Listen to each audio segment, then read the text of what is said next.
जय साई राम। बाबा जी की असीम कृपा से श्री साई सच्चरित्र अध्याय 36 हम सभी श्रवण करेंगे। आश्चर्यजनक कथाएं गोवा के दो सज्जन श्रीमती औरंगाबादकर। इस अध्याय में गोवा के दो महानुभावों और श्रीमती औरंगाबादकर की अद्भुत कथाओं का वर्णन है। गोवा के दो महानुभाव। एक समय गोवा से दो महानुभाव श्री साईं बाबा के दर्शनार्थ शिरडी आए। उन्होंने आकर उन्हें नमस्कार किया। यद्यपि वे दोनों एक साथ ही आए थे, फिर भी बाबा ने केवल एक ही व्यक्ति से 15 रुपये दक्षिणा मांगी, जो उन्हें आदर सहित दे दी गई। दूसरा व्यक्ति भी उन्हें सहर्ष 35 रुपये दक्षिणा देने लगा तो उन्होंने उसकी दक्षिणा लेना अस्वीकार कर दिया। लोगों को बड़ा आश्चर्य हुआ। उस समय सामा भी वहां उपस्थित थे। उन्होंने कहा कि देवा, ये क्या, ये दोनों एक साथ ही तो आए हैं। इनमें से एक की दक्षिणा तो आप स्वीकार करते हैं और दूसरा जो अपनी इच्छा से भेंट दे रहा है उसे अस्वीकार कर रहे हैं। यह भेद क्यों? तब बाबा ने उत्तर दिया कि सामा, तुम नादान हो। मैं किसी से कभी कुछ नहीं लेता। यहाँ तो मस्जिद माई ही अपना ऋण मांगती है और इसीलिए देने वाला अपना ऋण चुकता कर मुक्त हो जाता है। क्या मेरे कोई घर संपत्ति या बाल बच्चे हैं जिनके लिए मुझे चिंता हो? मुझे तो किसी वस्तु की आवश्यकता नहीं है। मैं तो सदा स्वतंत्र हूँ। ऋण, शत्रुता और हत्या, इन सब का प्रायश्चित अवश्य करना पड़ता है और इनसे किसी प्रकार भी छुटकारा संभव नहीं है।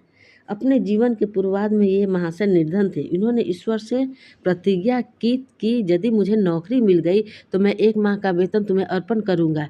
इन्हें 15 रुपये माहवार की एक नौकरी मिल गई। फिर उत्तरोत्तर उन्नति होते होत 30, 60, 100, 200 और अंत में 700 रुपये तक मासिक वेतन हो गया। परंतु समृद्धि पाकर ये अपना वचन भूल गए और उसे पूरा न कर सके। अब अपने शुभ कर्मों के ही प्रभाव से इन्हें यहाँ तक पहुँचने का सौभाग्य प्राप्त हुआ है। अतः मैंने इनसे केवल 15 रुपये ही दक्षिणा मांगी, जो इनके पहले माह की पगार थी। दूसरी कथा। समुद्र के किनारे घूमते घूमते मैं एक भव्य महल के पास पहुंचा और उसके दालान में विश्राम करने लगा। उस महल के ब्राह्मण स्वामी ने मेरा यथोचित स्वागत कर मुझे बढ़िया स्वादिष्ट भोज्य पदार्थ खाने को दिए। भोजन के उपरांत उसने मुझे अलमारी के समीप एक स्वच्छ स्थान शयन के लिए बदला दिया और वहीं मैं सो गया। जब मैं प्रगाढ़ निद्रा में था तो उस व्यक्ति ने पत्थर खिसकाकर दीवार में सेंध डाली और उसके द्वारा भीतर घुसकर उसने मेरी जेब काटी। निद्रा से उठने पर मैंने देखा कि मेरे 30,000 रुपये चुरा लिए गए। मैं बड़ी विपत्ति में पड़ गया और दुखित होकर रोता हुआ बैठ गया। केवल नोट चुरा लिए थे, इसलिए मैंने सोचा कि यह कार्य उस ब्राह्मण के अतिरिक्त और किसी का नहीं है। मुझे खाना पीना कुछ भी अच्छा न लगा और मैं एक पखवाड़े तक दलान में ही बैठे बैठे चोरी का दुख मनाता रहा। इस प्रकार 15 दिन व्यतीत होने पर रास्ते से जाने वाले एक फकीर ने मुझे दुख से बिलखते देखकर मेरे रोने का कारण पूछा। तब मैंने सब हाल उनसे कह सुनाया। उसने मुझसे कहा कि यदि तुम मेरे आदेशानुसार आचरण करोगे तो तुम्हारा चुराया धन वापस मिल जाएगा। मैं एक फकीर का पता तुम्हें बता देता हूँ, तुम उसकी शरण में जाओ और उसकी कृपा से तुम्हें तुम्हारा धन पुनः मिल जाएगा। परंतु जब तक वो तुम्हें अपना धन वापस नहीं मिलता, उस समय तक तुम अपना प्रिय भोजन त्याग दो। मैंने उस फकीर का कहना मान लिया और मेरा चुराया धन मिल गया। मैं समुद्र तट पर आया जहाँ एक जहाज खड़ा था जो यात्रियों से ठसाठस भर चुका था। भाग्यवश वहाँ एक उदार प्रकृति वाले चपरासी की सहायता से मुझे एक स्थान मिल गया। इस प्रकार मैं दूसरे किनारे पर पहुँचा और वहाँ से मैं रेलगाड़ी में बैठकर मस्जिद माई आ पहुँचा। कथा समाप्त होती बाबा ने सामा से इन अतिथियों को अपने स्थान ले जाने और भोजन का प्रबंध करने को कहा। तब सामा उन्हें अपने घर ले गया और उन्हें भोजन कराया। भोजन करते समय सामा उनसे कहा कि बाबा की कहानी बड़ी ही रहस्यपूर्ण है, क्योंकि न तो वे कभी समुद्र की ओर गए हैं और न उसके पास 30,000 रुपये ही थे। उन्होंने न कहीं भी यात्रा की, न उनकी कोई रकम ही चुराई गई और न वापस आई। फिर सामा ने उन लोगों से पूछा कि आप लोगों को कुछ समझ में आया? इसका अर्थ क्या था? दोनों अतिथियों की घिनियाँ बंध गई और उनकी आंखों से आंसुओं की धारा बहने लगी। उन्होंने रोते रोते कहा कि बाबा तो सर्वव्यापी हैं, अनंत हैं और परम ब्रह्मा स्वरूप हैं। जो कथा उन्होंने कही है वह बिल्कुल हमारी ही कहानी है और वह मेरे ऊपर बीत चुकी है। यह महान आश्चर्य है कि उन्हें यह सब कैसे ज्ञात हो गया। भोजन के उपरांत हम इसका पूर्ण विवरण आपको सुनाएंगे। भोजन के पश्चात पान खाते हुए उन्होंने अपनी कथा सुनाना प्रारंभ कर दिया।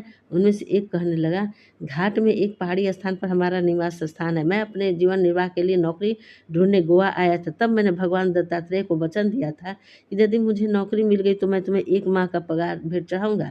उनकी कृपा से मुझे 15 रुपये मासिक की नौकरी मिल गई और जैसे कि बाबा ने कहा कि उसी प्रकार मेरी उन्नति हुई। मैं अपना वचन बिल्कुल भूल गया था। बाबा ने उनकी स्मृति दिलाई और मुझसे 15 रुपये वसूल कर लिए। आप लोग इसे दक्षिणा न समझिए, यह तो एक पुराने ऋण का भुगतान है। दीर्घकाल से भूली हुई प्रतिज्ञा आज पूर्ण हुई है। शिक्षा यथार्थ में बाबा ने कभी किसी से पैसा नहीं मांगा और न ही अपने भक्तों को ही मांगने दिया। वे आध्यात्मिक उन्नति में कंचन को बाधक समझते थे और भक्तों को उसके पास से सदैव बचाते रहते थे। भगत महर्षापति इसके उदाहरण स्वरूप हैं। वे बहुत निर्धन थे और बड़ी कठिनाई से ही अपना जीवन बिताते थे। बाबा उन्हें कभी पैसा मांगने नहीं देते थे और न ही वे अपने पास की दक्षिणा में से उन्हें कुछ देते थे। एक बार एक दयालु और सहृदय व्यापारी हंसराज ने बाबा की उपस्थिति में एक बड़ी रकम महर्षापति को दी, परंतु उन्होंने उसे अस्वीकार किया।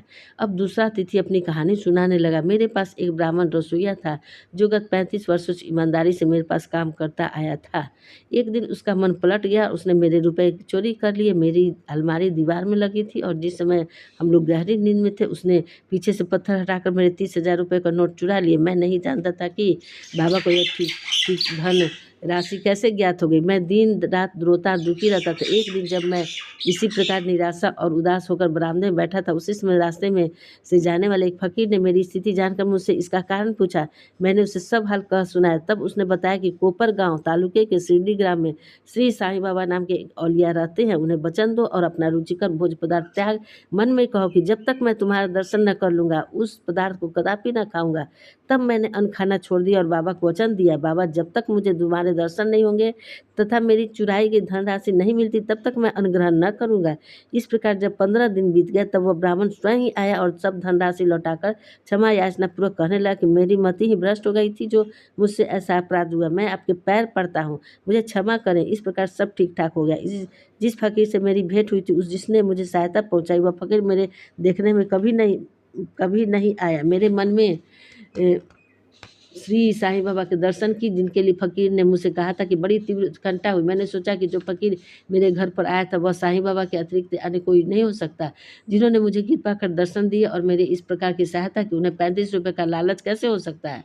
इसके विपरीत वे अहेतुक कृपा करके आध्यात्मिक उन्नति के पथ पर ले जाते हैं। जब चोरी गई राशि मुझे पुनः प्राप्त हो गई तब मेरे हर्ष का पारावार न रहा। मेरी बुद्धि भ्रमित हो गई और मैं अपना वचन भूल गया। कुलाबा में एक रात्रि को मैंने साईं बाबा को स्वप्न में देखा। तभी मुझे अपनी शिरडी यात्रा के वचन की स्मृति हो आई।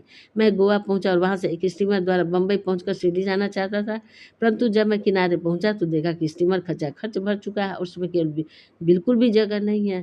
कैप्टन ने तो मुझे चढ़ने न दिया, परंतु एक अपरिचित चपरासी के कहने पर मुझे स्टीमर में बैठने की अनुमति मिल गया और मैं इस प्रकार बम्बई पहुंचा। फिर रेलगाड़ी में बैठकर यहाँ पहुँच गया। बाबा के सर्वव्यापी और स्वर्ग होने में मुझे कोई शंका नहीं है।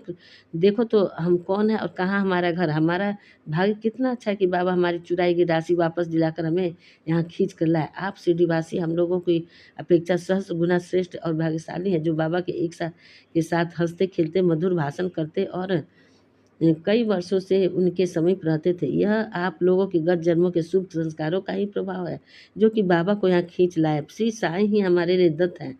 उन्होंने ही हमसे प्रतिज्ञा कराई तथा जहाज में स्थान दिलाया और हमें यहाँ लाकर अपनी सर्वव्यापकता और सर्वज्ञता का अनुभव कराया। श्रीमती औरंगाबादकर सोलापुर के सखाराम और औरंगाबादकर की पत्नी 27 वर्ष की दीर्घ अवधि के पश्चात ही निसंतान प्राप्ति के निमित्त देवी और देवताओं को बहुत मन्नतें की, परंतु फिर भी उनकी मनोकामना सिद्ध न हुई। तब वे सर्वथा निराश होकर अंतिम प्रयत्न करने के विचार से अपने सौतेले पुत्र श्री विश्वनाथ को साथ ले शिरडी आई और वहाँ बाबा की सेवा करते हुए 2 माह रुकी। जब भी वे मस्जिद जाती तो बाबा के भक्तगणों से घिरे हुए पाते। उनकी इच्छा बाबा से एकांत में बैठकर संतान प्राप्ति के लिए प्रार्थना करने की थी, परंतु कोई योग अवसर उनके हाथ न लग सका। अंत में उन्होंने सामा से कहा कि जब बाबा एकांत में हो तो मेरे लिए प्रार्थना कर देना। सामा ने कहा कि बाबा का तो खुला दरबार है, फिर भी यदि तुम्हारी ऐसी इच्छा है तो मैं अवश्य प्रयत्न करूंगा, परंतु यश देना तो ईश्वर के ही हाथ में है। भोजन के समय तुम आंगन में नारियल और अगरबत्ती लेकर बैठना। जब मैं संकेत करूं तो खड़ी हो जाना। एक दिन भोजन के उपरांत जब श्यामा बाबा के गीले हाथ तौलिए से पोंछ रहे थे, तभी बाबा ने उनके गाल पर चिकोटी काट ली। तब श्यामा क्रोधित होकर कहने लगे, देवा, यह क्या आपके लिए उचित है कि आप इस प्रकार मेरे गाल पर चिकोटी काटें? मुझे ऐसे शरारती देव की बिल्कुल आवश्यकता नहीं, जो इस प्रकार का आचरण करे। हम आप पर आश्रित हैं, तब क्या यही हमारी घनिष्ठता का फल है? बाबा ने कहा, अरे तुम तो 72 जन्मों से मेरे साथ हो, मैंने अब तक तुम्हारे साथ ऐसा कभी नहीं किया, फिर अब तुम मेरे स्पर्श को बुरा क्यों माने हो? श्यामा बोले कि मुझे तो ऐसा देव नहीं चाहिए जो हमें सदा प्यार करे और नित्य नया नया मिष्ठान खाने को दे। मैं तुमसे किसी प्रकार की इच्छा नहीं रखता और न मुझे स्वर्ग आदि ही चाहिए। मेरा तो विश्वास सदैव तुम्हारे चरणों में ही जागृत रहे, यही मेरी अभिलाषा है। तब बाबा बोले कि हाँ, सचमुच मैं इसीलिए यहाँ आया हूँ। मैं सदैव तुम्हारा पालन और उदर पोषण करता आया हूँ, इसीलिए मुझे तुमसे अधिक स्नेह है। जब बाबा अपनी गादी पर विराजमान हो गए, तभी श्यामा ने उस स्त्री को संकेत किया। उसने ऊपर आकर बाबा को प्रणाम कर उन्हें नारियल और धूप बत्ती भेंट की। बाबा ने नारियल हिलाकर देखा तो पानी से पूर्ण था और बजता था। बाबा ने श्यामा से कहा कि यह बाई प्रार्थना करती है कि ठीक इसी प्रकार इनके पेट में भी बच्चा गुड़ गुड़ करे, इसलिए आशीर्वाद सहित यह नारियल इन्हें लौटा दो। तब फिर बाबा बोले, क्या नारियल से भी संतान की उत्पत्ति होती है? लोग कैसे मूर्ख है जो इस प्रकार की बातें गढ़ते हैं। श्यामा ने कहा, मैं आपके वचनों और आशीष की शक्ति से पूर्ण अवगत हूँ और आपके एक शब्द मात्र से ही इस बाई को बच्चों को तांता लग जाएगा। आप तो टाल रहे हैं, तो आशीर्वाद नहीं दे रहे हैं। इस प्रकार कुछ देर तक वार्तालाप चलता रहा। बाबा बार बार नारियल फोड़ने को कहते थे, परंतु श्यामा बार बार यही हट पकड़े हुए थे कि बाबा इसे उस बाई को दे दे। अंत में बाबा ने कह दिया, इसको पुत्र की प्राप्ति होगी। तब श्यामा ने पूछा कि कब तक? बाबा ने उत्तर दिया, 12 मास में। अब नारियल फोड़कर उसके 2 टुकड़े किए गए, एक भाग तो उन दोनों ने खाया और दूसरा भाग उस स्त्री को दिया। तब श्यामा ने उस बाई से कहा कि प्रिय बहन, तुम मेरे वचन की साक्षी हो। यदि 12 मास के भीतर तुमको संतान न हुई तो मैं इस देव के सिर पर ही नारियल फोड़कर इसे मस्जिद से निकाल दूंगा, और यदि मैं इससे असफल रहा तो मैं अपने को माधव नहीं कहूँगा। जो कुछ भी मैं कह रहा हूँ इसकी सार्थकता तुम्हें शीघ्र ही विदित हो जाएगी। 1 वर्ष में ही उसे पुत्र रत्न की प्राप्ति हुई और जब बालक 5 मास का हुआ तो उसे लेकर वो अपने पति सहित बाबा के श्री चरणों में उपस्थित हुई। पति पत्नी दोनों ने उन्हें प्रणाम किया और कृतज्ञ पिता श्रीमान औरंगाबादकर ने 500 रुपये भेंट किए, जो बाबा के घोड़े श्यामकर्ण के लिए छत बनाने के काम में आए। श्री सद्गुरु साईनाथार्पणमस्तु। शुभ भवन्तु। अध्याय 36 समाप्त हुआ। जय